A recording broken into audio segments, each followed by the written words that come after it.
Hello, everybody. Welcome back to another episode of The World Can Wait. All this week, we're going to be focusing on talking to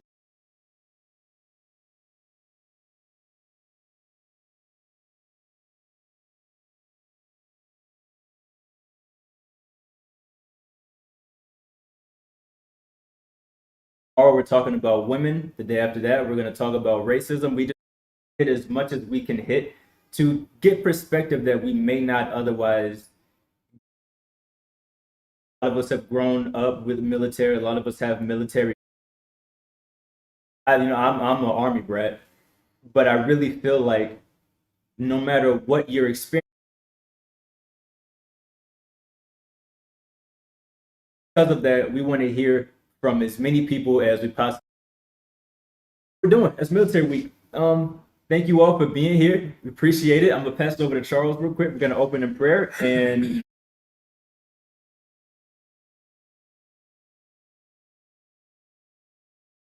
All right, so I'm opening this up in some prayer. God, we just thank you for this opportunity.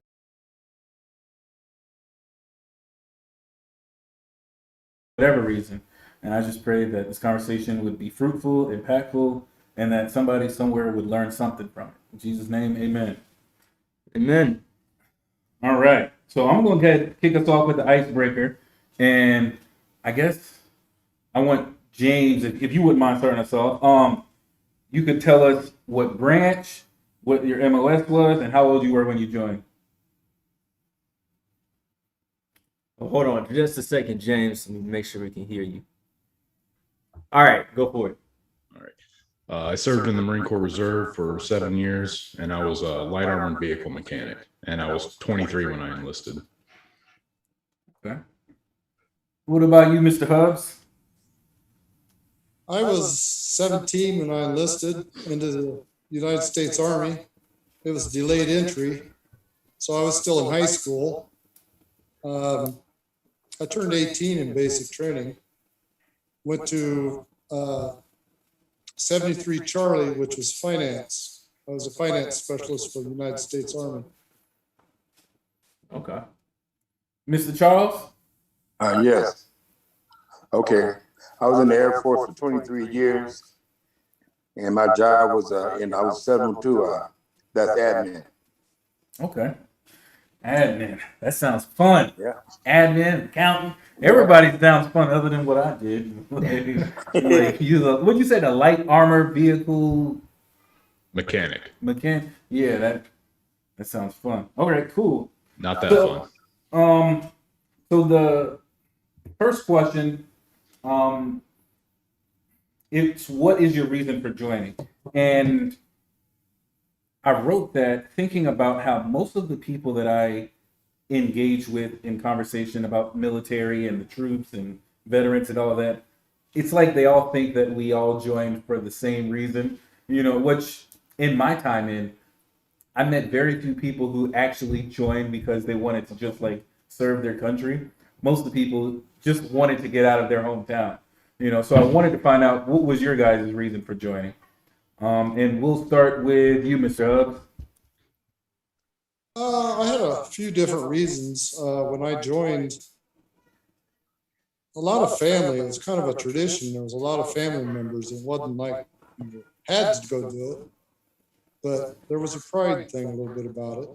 I came from a large family. I thought about college, but being second, the oldest of 7, I didn't want the burden on my parents with everybody else there was to yet come along. And coming out of high school, I wasn't quite sure what direction I wanted to go. And I knew if I did go to the military, it would buy me a little time to figure out where I wanted to be. And so those several reasons there that kind of drove me toward the military. That's a interesting point as far as look, I don't want to put this financial strain on my parents, so let me go in and take it upon myself and kind of take care of me that way. That's interesting. That's definitely one that I haven't heard. Yeah. Let's go James. We went Jay. Let's go Jay again. James, what was your reason? I had a long family history of military service. in every single branch. So that was a big part of it. And then what happened on 9/11 kind of solidified that decision for me. So you were already thinking about it before 9/11? Oh yeah, I thought about it since I was 3 years old. Okay, it's like, this is what we're doing in this family. Yeah. What about you, Mr. Charles? Yep. I was about to get drafted. Okay, so I joined the Air Force. It was two doors. It was two offices there, the Navy or the Air Force, and well, you know, I went to the Air Force first, and they took me in. Yeah, because I was about to get drafted. That's why I went in. Okay, and so by you joining, you avoided getting drafted? Yes, what I'm talking about. Yeah. Okay. Okay, I feel that. I feel that. Yeah. Why did I join? I think I just wanted to leave this town. I wanted to leave this town. I wanted to, well, no, okay, so like everybody, well, most of y'all said, I have so much military in my family. But I wasn't like, oh man, I'm going to join the military when I grow up. I just heard a whole bunch of stories my whole life. And my dad, who was in the Navy, he used to tell me all the stories about going on deployment and pulling up in some foreign country and all the women that was lining up. And I'm like, Oh, yeah. I want Yeah, I that. So I'm like, okay, I get to leave, I get to make money, I get to travel, and then all these women, like, let's do it. And that's why I joined. Hey, yeah. So you went in for the thrills, huh? Man, I went in for the thrills and didn't get none of them. So just kind of bouncing off of that a little bit. We have conceptions about things before we jump into them. So Charles, you obviously had this conception about the military before you joined up. But from you guys' perspectives, were there any conceptions that you had that you thought, okay, it's gonna be like this before you actually joined, and was it different from what you thought? As far as let's kick it off with travel. So then how did you think travel was gonna work before you joined the military versus how it actually worked when you got in? Mr. Charles, why don't we start with you? Okay. Well, you know, I spent 13 years in the Philippines, and then I couldn't been in there. I was young, and I couldn't been in a more good place that was like paradise. You talk about women. That's all they had over there, women. Yeah, you know. That's what I'm talking about. But, you know, I thought it would be like, you know, I got to travel all around the world. It was great. It was great. Okay, so it kind of met your expectations? Over that. Okay. Yeah. Yes, Yeah. good old time. It gave him my expectations. Yeah, yes, sir. Like, we switching out. Charles is here. What about you, Mr. Hubs? What was that like for you? What was travel like? Travel was pretty much what I thought it was going to be. I got a chance to, you know, I went to Fort Campbell, and out of Fort Campbell, we went over on a mission over in Aqaba, Jordan. We put on a live fire demonstration for the Jordanian army and the king on weapons that we'd sold them. And then going to Germany, that was real nice. The opportunities to do the traveling overseas, once you were there even, were pretty neat. It was, I saw so many things that I'm almost positive I would not have seen had I not joined the military. Yeah.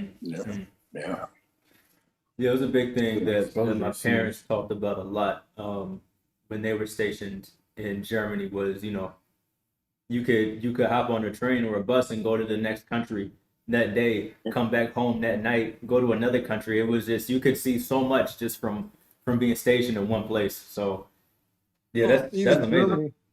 Germany was a beautiful country alone, but like you said, the train, the Autobahn, you could get pretty much anywhere pretty fast. So it was So you really could see the world then. Wow. Yeah. What about you, Mr. James? I got to travel to a few places. I got to train with foreign militaries in Spain, Latvia, and Lithuania. I'd say Lithuania was probably my favorite. Yeah. So like for me, when I got out of basic and then ace, all the schooling and whatnot, and I got my orders to my ship, they were like, "Hey, I hope you're ready. As soon as you get here, we're going on deployment to the Horn of Africa." And I was like, "Man, that sounds hot, but that sounds dope." And so I'm like super excited, and I get no update between hearing that and then getting to the ship. I get to the ship, and the ship is in dry dock. Like, so we're just sitting on land, and I'm like, I don't think we're going to Africa. And they're like, oh yeah, deployment got pushed back. And what I would come to find out was like, that's just life for us for the next 4 years. Like, deployment constantly getting pushed back. Now we were always out to sea. So for travel for me, I went to Florida a lot. Okay, like something you can't do outside of the military. I went to Florida a lot, and there was one time where we were probably about 100 miles off the coast of the Bahamas, and our ship broke down, and like that was the closest that my ship came. Well, my ship came while I was on it to leaving the states. So we didn't really travel. I mean, if you count our time out to sea, we probably spent a solid 2 years out to sea, but we never really did anything, just running a whole bunch of drills.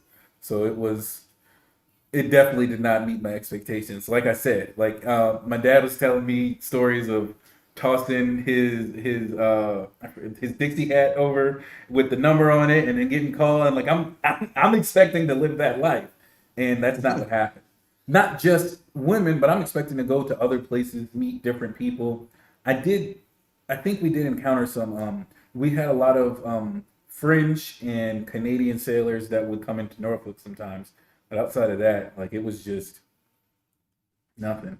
But so the next point that I actually kind of want to bring up is the camaraderie and the brotherhood, the family unit that I mean, I don't know what it was like for you guys. So what was it like? Was it a family unit, or was it like everybody out for themselves, everybody trying to screw everybody else over? I was at an infantry unit, so we had to be really close. We spent a lot of time in the field together, and we were broken up into small vehicle crews.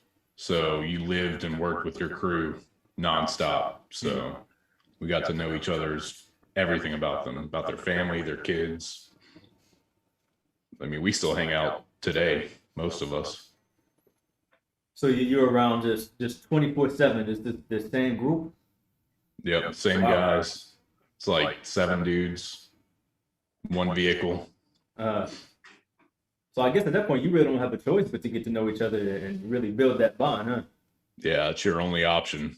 Yeah. I mean, if you don't like somebody, you got to deal with it. But luckily, we never really had those problems. Is that by design? Do you think in order to build that camaraderie, let's stick these people in one group and we're just gonna leave them in that group so that they become family? Is that kind of like how it's supposed to go? I think a lot of it works that way, but ultimately it starts in boot camp. They kind of beat into your head over and over again. Everything you do is for the Marine to your left and right. Okay. So nothing's for you don't do anything for yourself. Okay. Wow. Was it the same thing for you guys? Mr. Charles, will go with you. Was it the same for you? Well, the time that I was in the Philippines, it was divided. Well, the whites stayed with their group, the blacks stayed with their group, and we wasn't that close at the time, But later on, we got close to that because at that time the Vietnam was on and all that. People going through there back and forth, and well, it was something. There was some reason why the white and black didn't get together. I'm trying to really think what it was, but it was like nighttime when all the blacks get together, where they do a little dab and a little pound, and the white troop didn't like that, and there was always a fight checkpoint or something about that, at that time. But later on it changed and everybody got together, But at that time it was, divided in that way, Yeah. Yeah. Yeah. Wow. That's rough. Yeah. Especially Yeah. being in a foreign country. And Yeah, yeah. not being in your home, but then also still having to Yeah. deal. That's a lot. Wow. But you Yeah. did say no. Go ahead. Well, the whites had their bars downtown that they went to. The blacks had their bars, and neither one of them go to each other's bar. It was divided Yeah. at that time. It sounds like it. Yeah. What about you, Mr. Hubbs? What was the camaraderie like? I'd say for me, and I don't know why, but compared to like Charles was a different time, but by Yeah. the time I was running through it, by the time I was going through, I was that white guy in the gym trying to get on the court with the brothers. Yeah. Yeah. I Basketball. Yeah. I laugh. It happened both in Fort Campbell and over in Germany. They had a grease board. You put your name up for next. Yeah. And I put my name up, and it'd get up to me, and my name would disappear. Oh, yeah. And what was happening is they'd wipe my name off because there was a white guy. The white guy don't belong on the court with us. Yeah. But one time they were short, and I had an opportunity to play. And when I got that opportunity, they say, "Oh, he could play ball." Yeah. And from that point on, it was like, Larry Bird again. It's Larry Bird. yeah. Funny you said Larry Bird because they're like, "I'll take Larry. I'll take Larry." And I'm looking around, well, who's Yeah. there? I'm like, oh, But I was the white guy in the club with the brothers. I don't know. My unit that we had, we were mixed. I mean, we had Jamaica, we had people from all over the United States, we had the Philippines. We had a lot of different things going on, and we'd get together and barbecue together and play spades and sports. I mean, we did a lot of sharing with each other and families and stuff. Now, I was single in the barracks and around the holidays and stuff. I can't thank the people enough for inviting me out to their quarters. It was government housing, but the barbecuing and the Filipino food and the partying and stuff that came, the camaraderie was just excellent for me. yeah. See, that sounds like fun. I think there was a lot more brotherhood and camaraderie before I got to my ship. It still existed, but it wasn't like what I thought it was going to be. Like when we were in the barracks, like going through A school and all our technical schools and things like that, like everybody was just always together, looking out for each other, like helping with everything. Like if we have this assignment or this task, whether it's school or out of school, we're helping each other get it done so that we can all advance together. And then when I got to my ship, it was like almost the exact opposite, where first thing I noticed when I got on was different cliques. I felt like I was in high school all over again. I was like, hold on, all right. So you got the black kids over here, you got the hip white kids over here, you got the really country white kids over here, you got like the 10 Hispanic people over here, and like they're all sectioned off. And I'm just like, all right, where am I going? Like I could probably walk into any circle, but which one am I going into? And like James was saying, the people that you work with, like that's who you work with. You're with day in and day out. So like for us, when we were out to sea, your shop, like, you're still going to encounter other people on the boat, but your shop, that's who you're with, like majority of the time. And I don't really think that I cared for too many of them, And so, I mean, it was a really mutual lack of brotherhood. Like I didn't much care for them and they didn't much care for me. The only difference was, and I don't know, I could be making this up, but I'm probably not. I feel like they often went out of their way to get me in trouble. Granted, I did a lot of stupid stuff, but you know, it was like, hey, you know, I would look at other shops in the way that some of their guys who I guess could be compared to me were looked out for and covered by everybody else in the shop, especially the leadership. Whereas me, it was like if I breathed wrong, that was the perfect opportunity to like get, I don't know, get written up or whatever. And so I was like, oh man, this place. Was it always like that, or did it ever change, or just like that was it? While I was on the ship, in my shop, there was probably like 25 people in my shop at all times. Out of those 25 people, I'd say maybe 4 of them weren't constantly trying to screw me over, or even sporadically trying to screw me over. Now there were other people on the ship, you know, because still, like I was on a frigate, which I don't know how much you guys know about ships, but they're small, and so I think we had like 180 people. So you definitely know everybody on board, and it was really easy to hang out with other people outside of your shop. But the people that I worked with on a more consistent basis, I wasn't really close with, which kind of like, I don't want to say it made things difficult, but it just made it different than what I was expecting. You know, I was expecting what James was talking about. Like, we work together, we're doing all this together, and so this is what it's going to be like. Where like we work together, and that was it.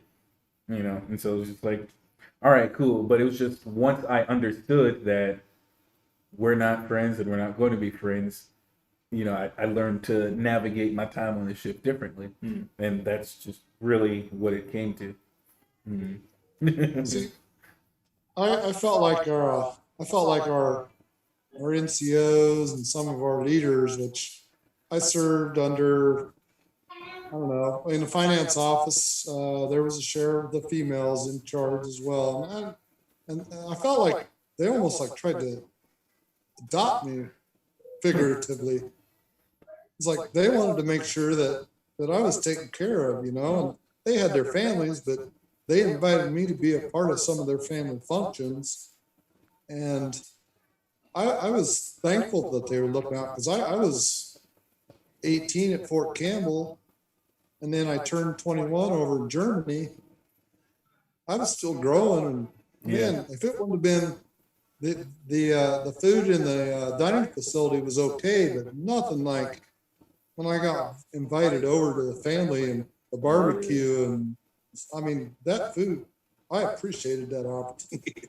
Yeah, I bet. So, Yeah, I bet too. Got the next one. Oh, okay.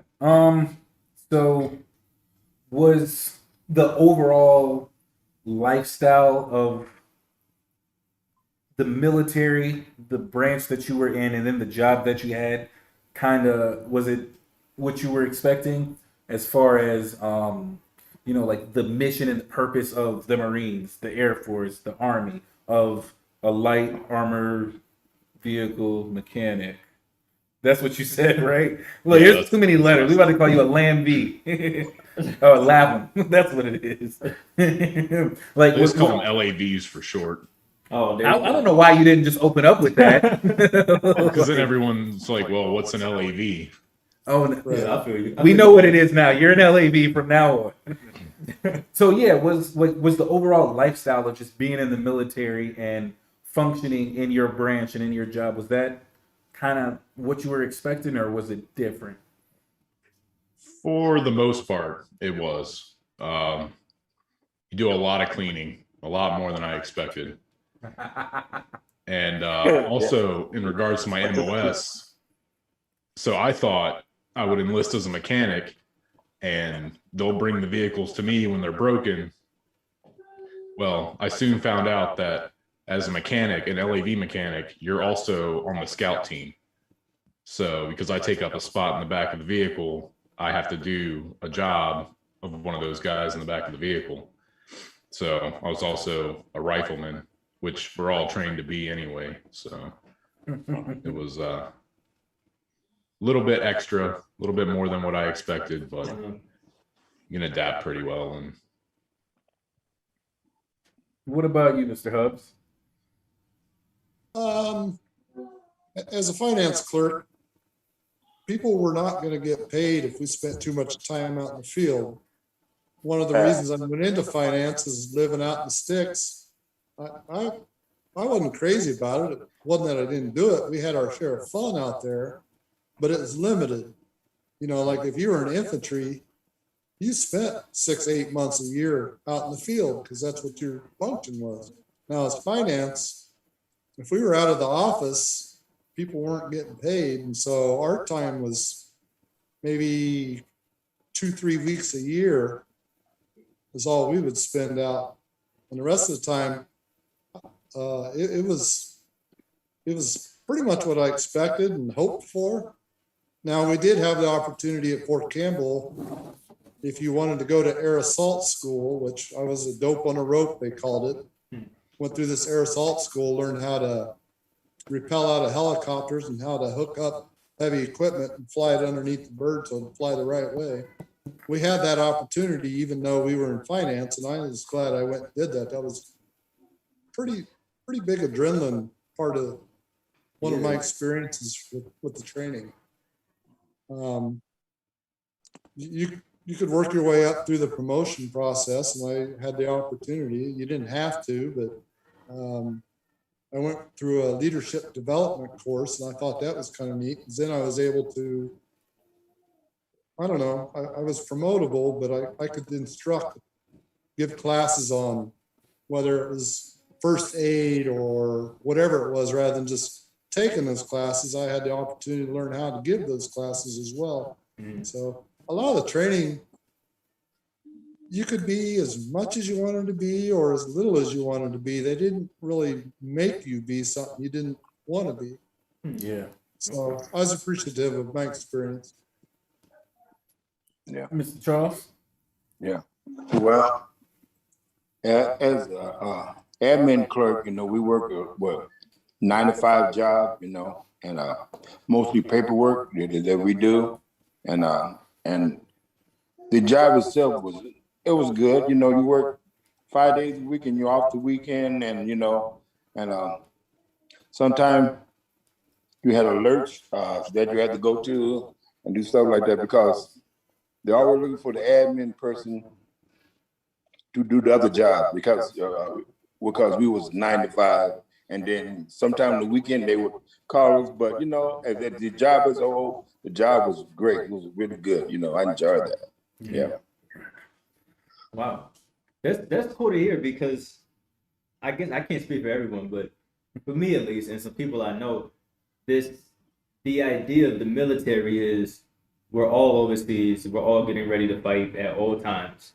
Like that's the only thing we do. That's all we do. No matter what branch you're in, we're getting ready for warfare. Like that's the idea when you think about going into the military. At least that's what I've always thought. So it's interesting to hear that, like, no, like we got regular jobs. Like you would have outside here. Like, you know, you do the books at your job. I do the books here. I make sure everybody gets paid. Like that's interesting to hear. It's like James said, cleaning.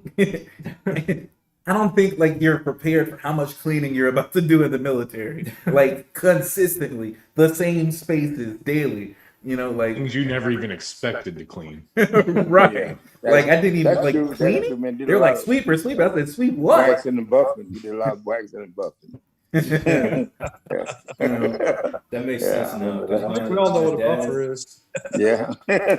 My dad You know been that? like crazy growing up. Bro, it's My dad noticed, he was Army. My dad noticed so many things that I'm like, like, why do you see that? how do you, what? Like, I never knew this existed, but now listen to you two, you're like, no, you clean that. You don't know that exists, you know now. And you clean Bro. it, you clean it. Okay. I don't know if any of I y'all get it. have seen the memes on social media, but like we legitimately would sweep water off of the ship in the rain. So like it'd be raining and we're on top, like with brooms, sweeping water. And Wow. I'm like, why can't we just wait until it stops raining? Yeah. I mean, Yeah. like I'm talking That one I like didn't get. the same spaces are being painted the same color every like 2 weeks. Like it was a lot of cleaning, and I was not ready for it. I was not expecting it. It was a lot of cleaning. Do you think that the cleaning was, say, we got to have them do something, or the sweeping of the water, we got to have them do something during the paycheck, or I think that all the cleaning that we did was a discipline that they were trying to instill in us. Because since getting like in the moment, I hated it. Like, why are we doing this? The same spaces every day.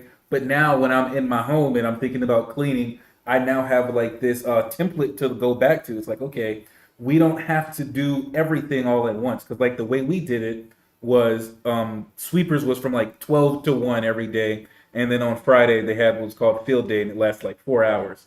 And so on Monday, you're dusting all the high areas. On Tuesday, you're polishing all the brass. On Wednesday, you're sweeping. And on Thursday, you're painting. And then on Friday, it's everything. And so it kind of instills in you this idea that I don't have to do it all at once. I could break it down in sections. And as long as I have it in an order and in fashion that works for me, it's going to do what I want it to do, which is provide cleanliness for me. And so, because for us, like at least on the ship that I was on, everything was always broken. So there was always work to do. In fact, there was so much work to be done that I used to get upset that I would have to stop work to go clean. It's like, hold on, like my job is this. Why are you stopping me to go clean? And so that was the biggest thing for me that I wasn't ready for. Another thing that I wasn't ready for, and part of this is kind of funny. So when I joined the Navy and I'm in boot camp and they're talking to us about like surviving when you're out to sea, and they started talking about how it's entirely possible that your ship goes down in the middle of the ocean. Like that thought had never occurred to me prior. And so like, as they're saying this, I'm like, crap, how do I get out of here? Because y'all are talking, like I can swim, but if you're in the middle of the ocean, like, I don't know if you've ever been in the middle of the ocean, but it's the middle. Like there's nothing for so many miles. And so I'm like, oh man, I shouldn't have done this. But so like, that didn't occur to me. And then one thing that I didn't know to even think about, the type of ship that I was on, its sole purpose, like literally, if you look it up, the function of the frigate is to be the bullet sponge so that the carriers and the LPDs and the LHDs could fire off. So I'm like, hold on, you're sending me to a ship that like basically we're the sacrifice. And so like I wasn't ready for that either. I was like, whoa, no. But everything else outside of the travel not happening, I think I was more or less ready for it. You know, it's like certain things you can anticipate, certain things you don't even know to begin to anticipate, and other things it's like, okay, that like I didn't think about it, but that makes sense that would happen. Like it makes sense that we would clean, just I didn't anticipate cleaning that much, you know. Like, I'm sorry, James, I have to put emphasis. Like you put an emphasis, but I got to put an emphasis on that emphasis because it's a lot of cleaning. I agree with that. I can remember the weapons cleaning. You'd think that you had it spotless. It took a while to figure out that they actually had 2 or 3 hours or whatever it was marked off. No matter how clean your weapon was, you were going to clean for that allotted time. Yeah. Took it into them and said, this thing, there's nothing, you're not going to find anything. They would always find something somewhere and send you back away with your weapon, even though it was spotless, except for that one little spot they found. It was lauded. Like I said, I think there was a discipline to it as well. Yeah. Jeez. It's like a few dollars in the chamber. Would make sense. Bro, That's crazy. it's a lot That was the of worst, cleanup. was cleaning weapons. Yeah. There's even sometimes today where I still catch myself. I'm like, all right, babe, we're about to field day this entire house. And it's like, crap, why am I still saying field day? like did it for so long, did it for so Cleaning long. day. Yeah. Yeah. So now what we want to do. We didn't have any weapons that, well, when I was there, we didn't have no weapon to clean or do nothing like that. You know, just, well, you know, we went on the front line. Well, you know, we're bus drivers. That's what they call the Air Force, bus drivers, right? So, you know, yeah. There's a lot of jokes about the Air Force. I won't get into I any know, of I know, yeah, I know. I don't heard about most of them, I think. So what we want to do now is kind of switch gears a little bit. We've been kind of having fun. This one is a little bit more serious. And I know, James, I have you on social media, but Mr. Charles and Mr. Hubbs, I don't have you. And one of the things that I did in preparation for this conversation was I put a post out to any military, active duty veteran, whatever, with any questions that they would like to hear addressed in this conversation. And one of the things that came up was the conversation about the stigmas around going to medical, not for physical things, but also for mental. Like one of the things that we've been seeing in recent years is this big push to to get your mental health in order, to be mindful of the situations and the places and the spaces that you're occupying, so that you're not taking this toll on your mental health, and just acknowledging that we're human beings, we have limits, we have feelings, all of those things. What was it like for you guys in your time of service, talking about going to medical for anything? Like, I know for me, as you can see, I have a beard. I get like razor bumps. I forget what they called it, but they had like a whole name for it, right? Yeah. And so Yeah. I was Yeah. able to get a no shave chip. And even with that, like, I didn't even ask for it. It was like once we got there, it's like shave. I was like, okay, cool. Once I shaved, like my face just bumped up. And my LPO was like, all right, bro, you need a no shave chip. But there was kind of like this stigma around, like, oh, like, you think you're cool because you have a no shave shit. And that's just like the bare minimum of the stigmas with me going to medical. There was one time I went to medical for, like, I was dealing with depression, or at least I thought well, it turns out I was. At the time I thought I was. Turns out I was. And, it was like, you're this punk, you're a sissy, you're a wussy for going to medical, for going to talk to the quack, all that, all of those things. And then I had an instance with physical where, so on my ship, there was like these 50-foot whip antennas that just go straight up. And that was the IT's equipment. And whenever we were doing flight quarters, we would have to lower it. So that particular night I was on duty, I had to go help the IT on duty lower it. I'd never done it before. I didn't know what I was doing. So I'm turning this crank and it starts to turn like super fast. And I was like, oh man, what am I going to do? So it slips out of my hand. And like, without even thinking, I was like, I got to stop this, or this antenna, because it was just falling down. It's going to break. That's like $50,000 worth of equipment that you're not going to be taking out of my paycheck. So I'm like, what are we going to do? Yeah. And so without thinking, I just like stuck my hand in to stop it. And yeah, I know, like, I see your face and it's like, why would you do that? Without thinking, I did that. And what ended up happening was this wrist like bent all the way back. There was like bleeding on the insides of my fingers. And like my wrist was broken in 2 different places. And, I didn't complain not once to anybody about it. They were just like, yo, what's wrong? I'm like, listen, this is what happened. Okay, go to medical. So I went down to our corpsman's office, and I'm like, look, man, you the doc, I don't know nothing, but I'm pretty sure this is broken, right? Like, it's bent back.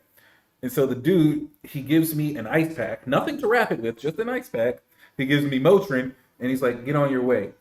I don't see him again, but then I see my LPO, and my LPO is like, hey, man, like, what's going on? I talked to Munoz, that was the HMC, and he's like, he said, you being a little pussy. And I'm like, how? Like, my wrist is bent back, and like, we're out to sea. I'm supposed to be climbing ladders and like doing all sorts of crazy stuff I ain't got no business doing. And I'm like, dude, I didn't complain. I'm just telling you right now, my wrist like this, I can't do anything. And so there were some people who were like, hey, we need to get you flown off the ship so that you can get checked out properly. And other people were like, man up. And the people that were like, hey, let's get it checked out was my XO. The people who were like, man up was my leadership. So they're like, no, we're not sending you anywhere. You can wait. So I spent the next 2 weeks on that ship in the middle of the ocean, like working, not doing like heavy work, but still working, walking around carrying ladders like this. With and I used one of my t-shirts to tie the ice pack on because they didn't give me nothing. And then when we pulled back into port in Norfolk, I went to the VA clinic that we had out in Portsmouth, and the doctor was like, "Hey, bro, you should have like immediately come in. Your wrist is broken in two places. I should re-break it, but I think it'll heal properly. But you're gonna have to come off the ship, go LLD. For those of you watching who don't know, LLD is light limited duty. And when that report came in, I got called like all sorts of names for going LLD as if it was my choice. And so all of that is me asking you guys, what are some of the encounters that you've had? Or maybe you haven't. Maybe you were somebody who was calling other people pussies for going to medical. I just gotta say, nobody looks surprised here except for me, and that's kind of telling. Well, yeah, I definitely want to hear this. They're like, who's going first? James, you look very eager. I want to hear from you, sir. Well, I mean, with us, there's a difference between hurt and injured. If you were injured, you need to go to medical. But there were some guys who would do it to try and get out of like PT or something like that. Yeah. But then you'd catch them lifting in the gym. They just didn't like running. So they'd go to medical, say they couldn't run, but you'd see them bench press and squat and stuff like that. But then you'd see some guys. I saw a guy get a bad concussion one time, and there was zero stigma about him going to medical. Yeah. Okay, so it was different there for you then. Like if it was a serious injury, there was no issue. You go get yourself checked out then. What about the mental aspect of it all? Like from the time I left boot camp to the time I left the Navy, I've seen probably 20 to 30 people leave for mental health reasons. And every single time, I know that me and a group of people who knew that person would talk about them in every way possible. Because it was like, you just being a little punk trying to get out of it. And it wasn't until I went to medical myself that I was like, oh no, this is a real thing, you know?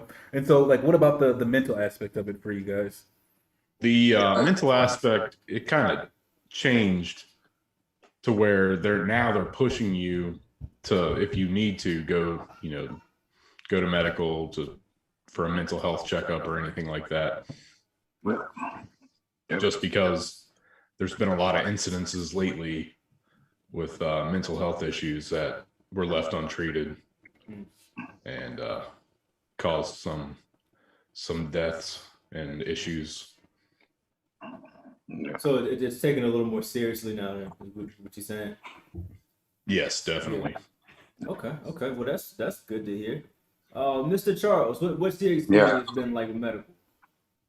Medical, well, with the Air Force, if you have a cold or a little sickness, if you need to go to medical, no problem, you can go. They never,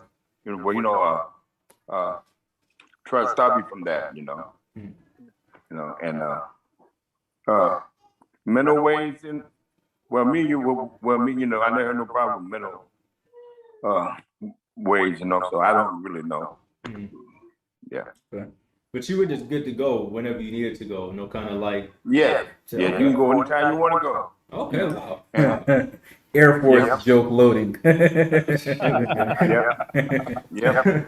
Yeah, man, your boss didn't like it. Your boss didn't like it. Hey, your boss didn't like it. You go talk to his boss. That changed everything. And I wonder if like you working in the admin office kind of gave you an advantage, right? Because one of the things that they used to always say to us is like the rules of the Navy are written in blood, and then they would say that, and then they would say everything that you need to know to like perform well is in the black and white. And it's like I didn't know too many people who took the time to read the rules and the regulations. It was like we're just gonna stick with that. You gotta read the regulations. Yeah, but like when you know it, what can you tell me? Yeah, true. That's true. What about you, Mr. Hubbs? Because I know you, like Mr. Charles, you were in a different time and a different branch. When I was in, it's kind of funny. I was in basic training, and I remember, I'll never forget this. When I was in basic training, there was a time I woke up not feeling very good. I thought, well, I need to go get checked out. And I went and got checked out. Well, I went to my drill sergeant's office told him I didn't feel well. I'd like to get looked at. He's like, before you go, I don't need you in the front lean and rest position. You're going to be doing push-ups. And I don't know how many push-ups I did. And then it was this and that and whatever. And he's like, okay, you can recover, which meant get on your feet. He says, do you still need to go to medical? I was like, no drill, Sergeant, I'm fine. Yeah. I learned basic, never do that again. Yeah. Wow. As far as my permanent party assignments and stuff, I don't know that there was any issues. I did see a few, like James had mentioned, that, you know, no matter what your policies are, someone's going to find a way to abuse them. Yeah. True. And they would try to tighten up on those that were abusers, the habitual, I've got this, I've got that, trying to get out of PT or whatever it was. That, you know, that there's the abusers out there that you do have to police a little bit. Yeah. Malingering. They love to do it. Yeah. Oh, yeah. Now, They look say they were too. They look say they were. me being a Malingering. I didn't feel like there was ever any issue if I needed to go. I can't recall any issues like what you had to go through on the ship. Yeah, wow. Yeah. Yeah.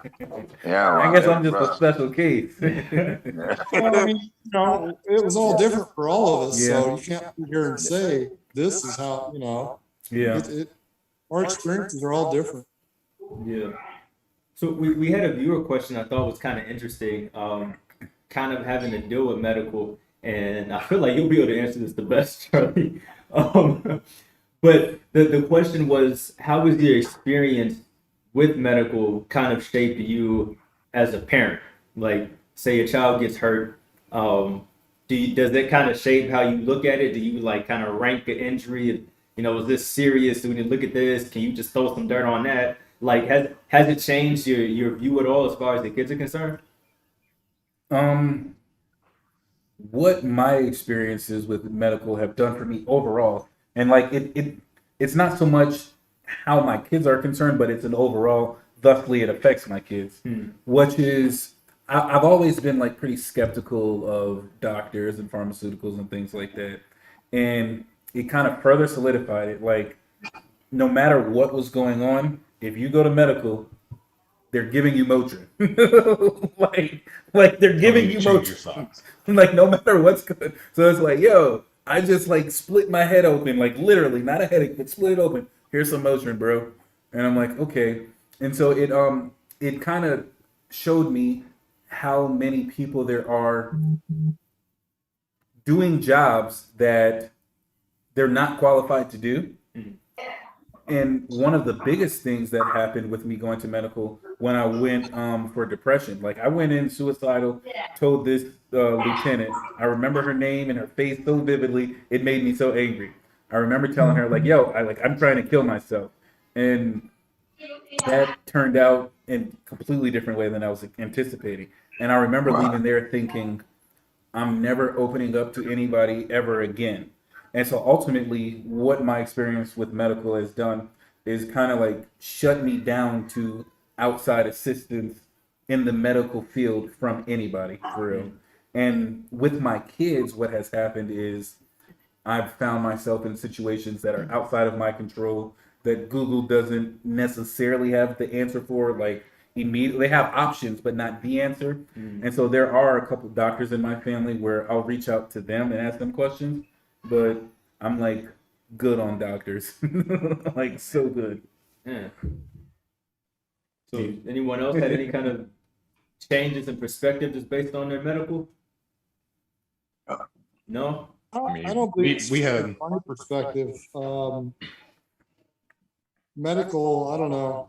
It's funny. My personal experience outside with medical is like a lot of times they're treating you with things that you could buy over the counter, and sometimes they'll try to prescribe you. I'm like, is there something over the counter? You know, I'm skeptical with today's medical people, period, compared military. I don't know that they all knew were experts at everything we threw at them.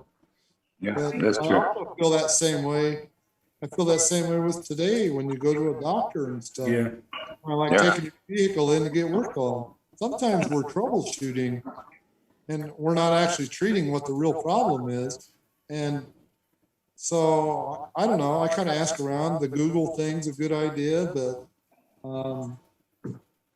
yeah, I don't know. That's an interesting point. Yeah. Yeah. What about you, James? You were starting to speak. Yeah, in the Marines we have corpsmen too, and that was their favorite thing was here's some Motrin, drink water, change your socks. And for those of you who don't know, corpsmen come from the Navy, so it's like, Oh, okay. yeah, here. I actually had a buddy who was a Marine, and he was telling me, he was like, "You're going Navy, you should go corpsman so that you can hang out with us. All of the corpsmen are badass." It's like all the corpsmen that I met were whack. Like, We only have one that I didn't particularly care for too much, Mm. but mm. all the other Okay. ones were cool. So as we start to head towards winding down this, yeah, I'm good with this. So we want to talk about, yeah, we're in the medical already. Talk about the VA. Do any of you guys deal with the VA? Yeah. No? Yeah. What about you, Michelle? Did you deal with the VA? I've kind of been in contact with them. I'm a little disappointed in my particular VA. I don't feel like I've been totally given the information I'd like to have, and Yeah. I'm sure if I really work hard at getting it, like I wouldn't mind getting myself onto the Veterans Administration for my medical. I don't use a lot of medical, so I never think to do it. But I would like to know that if I decide I go to the Veterans Hospital, that I'm not going to have to go through 2 days worth of paperwork and waiting around to get my name into the system. I'm not sure that I'm a part of the system, you know. And I would like to be a little more knowledgeable, and I'd like for them to make all the veterans. I'm lucky; my health's been really solid, but I know there's a lot of them struggling out there that maybe they don't know the resources or how to get to the resources of getting treated that they deserve. I mean, we've all earned those veterans benefits, and I don't think we're all made super aware of what all Right. supposed to be. What's been your experience, Mr. Charles? Well, I put in for VA benefits 4 times, right? And 4 times I would, deny this, and they finally give me 20%. But I have CHF, and I'm on a CPAP machine. I think I should be given higher than that, But that's what they have me right now. Yeah, but I don't try it 4 times though. That's crazy. Oh. And it's wild just talking to my parents and like listening to them talk about it. It's like if you can get 100% disability, like you're like some heavenly extraterrestrial being. and that's always been crazy to me. It's like you gotta be your record. Yeah, Right. it has to be in your record like that. They say, And I searched all my records. I gave them all stuff that that I think pertain to this, and then say, well, this is this is not enough. Or we found out that you got high blood pressure. I had more than high blood pressure. I had, CHF, and then I was on the CPAP machine, but. Well, I'm going to keep trying though. Yeah. It almost seems like you got to know somebody. Like, hey, I talked to Yes. so and so got me 80%. So and so got me up at 90%. It's like this big thing. I'm like, you sir, like you should. It shouldn't be that hard. One of the biggest Yeah. things that I learned after getting out and starting to deal with the VA is how much, and I don't know, correct me if this wasn't for y'all, but while I was in, there wasn't much, hey, make sure you're doing this, and this, so that way when you get out the VA, like you just get out and then you go to deal with the VA and it's like, who are you? Where's your records? Why don't you have your records? And I'm like, oh, so the risk that I was telling y'all about earlier, I was like, I'm easily going to get something for that. Yeah. I applied, and initially they denied me, because they said like my hand still works. That's basically what they said, right? And I'm like, well, that's crazy. So I applied again, and they approved me at 10%. 2 years later, I applied for an upgrade because my hand was getting worse. The guy that I went to, he was like, so yeah, you've lost like mobility since the last time. You've lost flexibility, strength, and it looks like your hand is deteriorating. So they gave me an additional 10%. I was like, Yeah. Yeah, you were there with me. Huh? I'm like, okay, cool. Yeah. I'm glad it's not deteriorating. Oh, it is. like, what do you need me to do? you know? And then there's just so many things where I didn't go to medical because of all of the stigmas, or I did go, but I didn't ensure that it got documented. So I have no record of these things happening. So it's like the only thing that's actually on record is this wrist, if I'm not mistaken. And yeah, and it's like I don't know what they want. Like I have arthritis in my hand now from it, and it's like I don't know. I guess they want it to fall off before they give me more. And another VA. So my wife, she's also a veteran, and I want to say when she was pregnant with our son King. Yeah, when she was pregnant with our son King, we set up an appointment for her to be seen. Now she was coming off of a stillbirth. Our child was stillborn at like 7 months, and so she was already a high risk pregnancy. And so like we contacted the VA and it's like, hey, like it doesn't make sense to pay for insurance. We got the VA. We get an appointment schedule. It's like, hey, high risk. So she goes in and they check her out and they're like, all right, cool. We'll see you in 4 months. She was already 2 months pregnant at this time. And I'm like, what are you doing? 4 months. Like, the pregnancy is over. Yeah. So I'm like, yo, this is crazy. We ended up, purchasing insurance so that she could be seen. And I was just like, I don't know. I just personally feel like as veterans, there's certain things that we shouldn't have to do. Like, I feel that way. And I think that me having to purchase insurance to be seen in a timely fashion or a reasonable fashion is one of those things. I just feel that way. And I think that it was really crappy that my wife, who was high risk, had to, go through that because it's stressful. Obviously, the situation was taken care of, but it's still stressful to like be 2 months pregnant, know that you're high risk, already worried about all the what ifs because of the last time, and then now be told, yeah, we're not going to see you again for 4 months.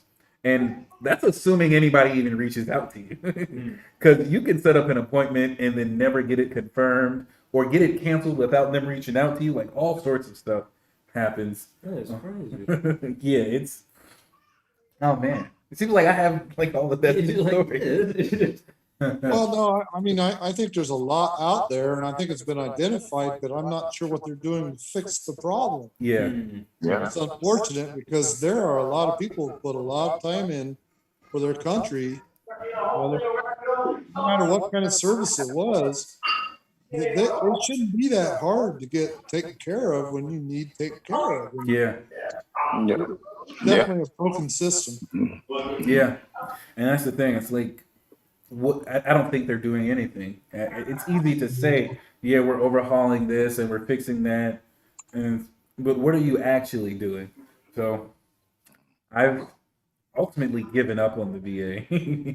Like every now and then I feel motivated to like try again, but Man. My closest VA hospital up till about a month or so ago was like 2 hours away.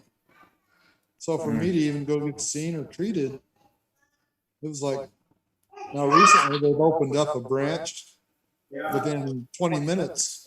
yeah, I think I'm going to do some looking into it that makes it more worthwhile for me as far as possibly getting some of the benefits of it.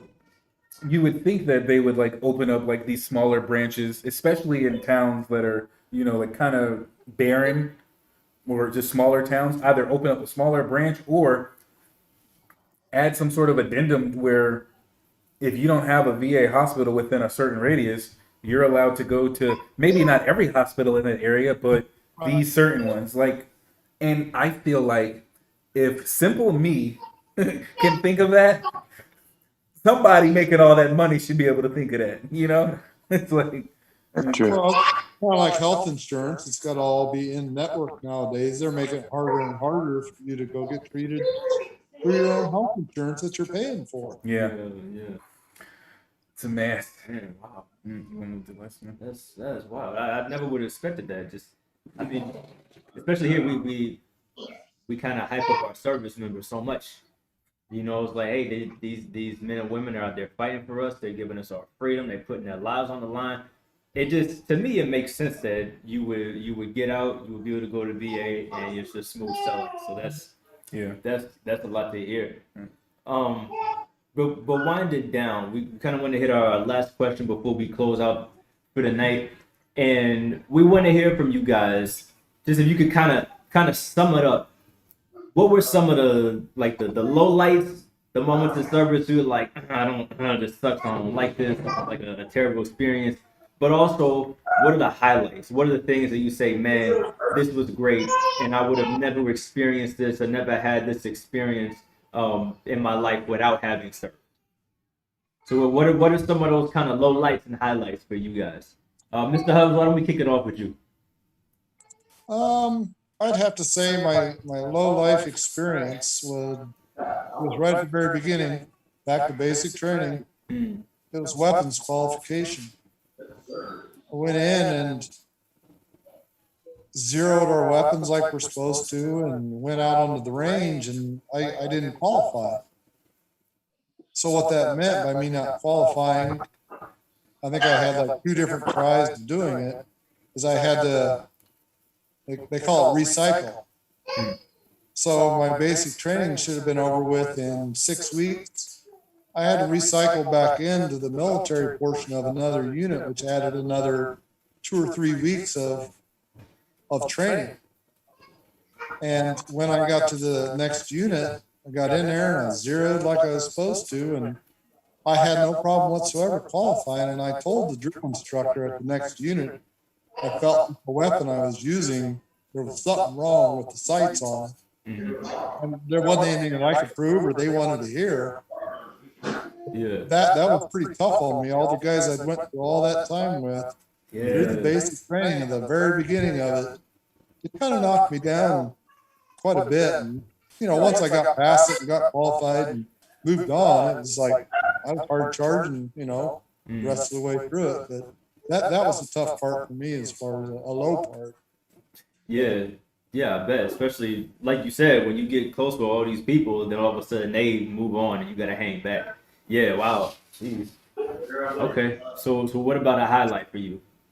I'd have to say that's a pretty tough one. I had a lot of highs, but that going through the air assault school, hooking up the equipment and rappelling out of a helicopter off of a rope about 100 feet up in the air, that was a pretty big adrenaline rush. That I'd have to say that's probably one of the biggest rushes I had through my 5 years in the active Army. Oh wow. Okay, great. Mr. Charles, what about you? Well, my low life was not getting promoted when you know I think I should have got promoted because of my career field. The score was really high, you know, to pass, right? Yeah, and that, and you know, I don't care how good you score on the test, you still, you know, the cutoff, you still didn't pass, you know, cutoff, and my high was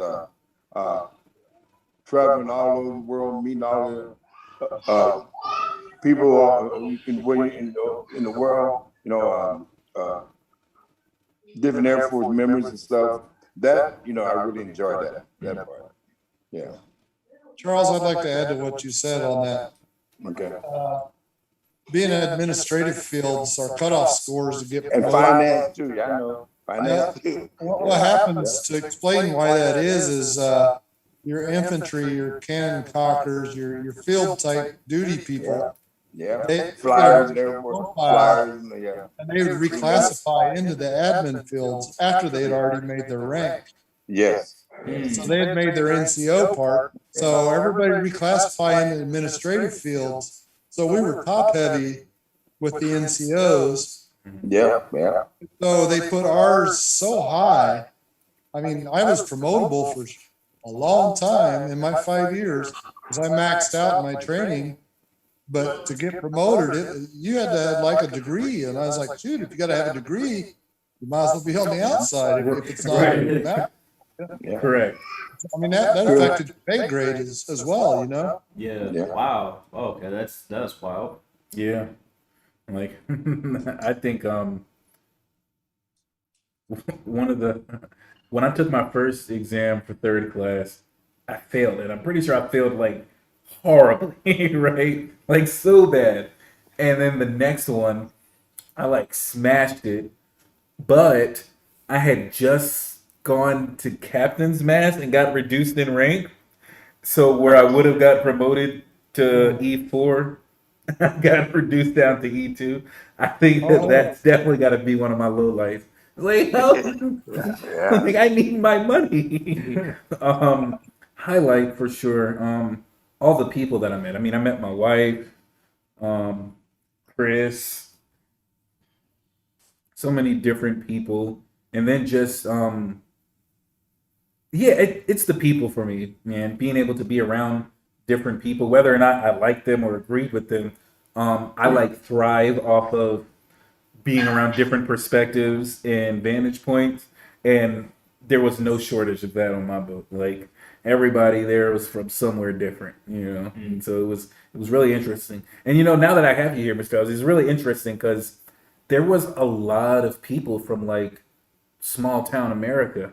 You know, it actually I don't know. I just think that I wasn't expecting it. Like majority of the people, and this has nothing to do with what we're talking about.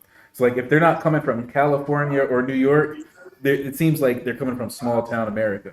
And I was like, oh, okay. Like I guess there's nothing else to do but join the military. But what about you, Mr. James? Highlight, lowlight. Some of my lowlights, we lost 3 guys in preventable non-combat situations and also outside of duty. But yeah, that was kind of tough. Yeah, man. The rest of it was pretty great. I mean, got to travel to different parts of the world that I wouldn't have been to otherwise. Trained with foreign militaries. If I had to do it again, I would. Yeah. Word. All right. So we are now in the segment of the conversation where we do our final thoughts, which this is the opportunity for every guest to get a minute to share what it is they want viewers to take away from the conversation. But I guess since we're more specifically talking military, I guess use this time, instead of telling them what you want them to take away, use this time to tell them about the military from your perspective. So you get 1 minute, and let's start with Mr. Charles. Well, you know, the Air Force. Well, you know, I think it's if you know you grow up as if you grow up poor or if you're looking for a job, okay, the Air Force, well, the military will make a man out of you, you know. And when I was young, growing up, and I need some discipline like that, you know, join the military, and that helped me a lot, you know, through life, you know, and any young kid that needs, you know, to join the military, he should get the 4 years, and he'd like to stay longer because it's not a bad way of life, you know. Okay. Cool. Okay. Mr. Hubbs, what about you? I want to start off by kind of piggybacking off of something that was said earlier. If someone's undecided, the opportunity to the travel and to meeting the different people from all walks of life, True. the opportunity for those two things alone, the military itself, it's a great opportunity to, I don't know, show a little pride. And it kind of teaches you what pride's all about, what discipline's about. Yes. You know, the opportunities, and I don't know if they're still doing it, but that pressed uniform and those shine boots and all that stuff, it can earn you things, but it's also a pride thing that you're proud of who you are or who you've become. Like Charles, I mean, it helped me grow up. Yeah. When I got to talk to people from all over, like what you were saying earlier, my small town area where I grew up in, I kind of liked the cost of living, but get to go to Indianapolis for my finance school at Fort Benjamin Harrison and going to Aqaba, Jordan, setting up a field thing out in the middle of the desert. We talked about the ocean, not be able to see anything for miles. Desert's the same way. Going to Germany and experiencing the Autobahn and the trains and the travel that come with going overseas to Europe. All those things are opportunities that I don't think that the colleges even offer that for the most part. And if they do, there's usually a price tag on it. So you With the gotta pay for military, it. you get paid to do all that. Hmm. So I don't know if that's exactly answering what your question was, but that's kind of what my experience and what I Answers very well. Absolutely. Mr. James. I would say with the military, you kind of get out exactly what you put in. So, and it's all about perspective and how you look at things. And yeah, travel a lot. I've met some of the best friends I've ever made. Yeah, that's and true. we still keep in contact today. So, I mean, there's things I didn't like, but there's a lot of things I did like. Yeah. And if you go to a recruiter, make sure you get everything in writing. Oh, Jesus. Get it all in writing. my Yeah, unit so- in Germany, we're trying to figure out how we can do like I think we're past 30 years, but we're trying to figure out how to do a reunion, maybe set something up in Chicago or get everybody to, fly in and meet for a weekend. I don't Yeah. know if we're going to make it happen, but we're trying. Yeah. There's actually, so I just recently moved back to Virginia, but before I did, one of my buddies from the boat, he was the one who was doing my hair. You know what I mean? I got another buddy who he's about to get stationed over in Italy, but tomorrow his wife's going to be joining us, and hopefully I'll get to see him next week before he heads over to Italy. So yeah, like you said, lots of friends, close friends, cool people. For me, I'll say this. There is a lot that you can learn. There's a lot of discipline to be had. But I think if you're anything like me, there's a lot that you won't learn from your time in the military until you're out of the military and you're looking back like, oh, that's what that was. Like Yeah. James said, get everything in writing. Document everything because nobody will CYA like you will. And yeah, I mean, I think that's about it. Like everybody's experience is different. Mine, I don't typically recommend the military to people, but there is a lot that you can learn from it. If you're one of the people who doesn't do well with taking orders, probably would just stay away.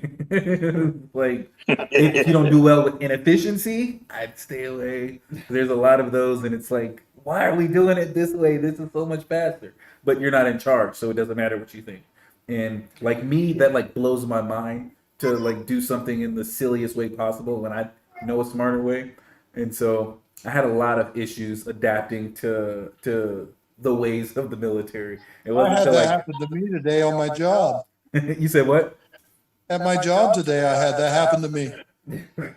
Jesus. Yeah. Difference in the military is they own you.